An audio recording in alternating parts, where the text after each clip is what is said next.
ito ang mga paalaala para ma-prevent natin ang sunog ngayong Marso.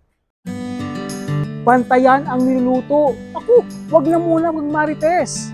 Huwag iiwanan yung nakasalang, bagkos chismisan sa kapitbahay or whatever na nadidistract tayo sa ating pinakaginagawa.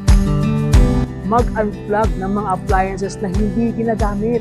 Recently po sa data natin, ang lumalabas ay electrical causes of fire. So may kinalaman po ito sa kuryente, sa paggamit natin ng mga appliances natin, at itong matagal na nating pinopromote na wag sanang ginagawa.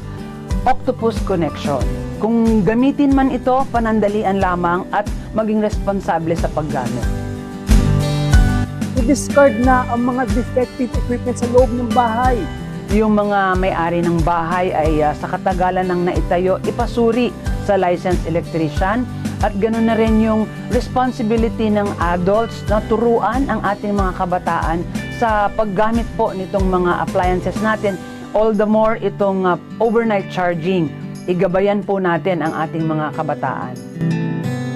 Huwag maglalaro ng posporo at lighter.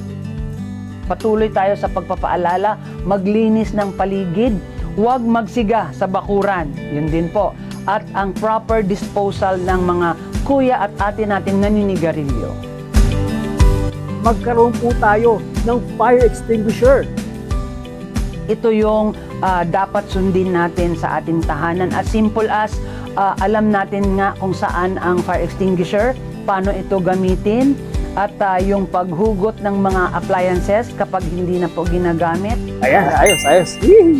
Maaari po nating maiwasan ang sunog kung susundin natin yung mga fire safety measures natin. Maging proactive tayo rather than reactive kapag nandyan na. Isang mensahe mula sa inyong GMA Kapuso Foundation.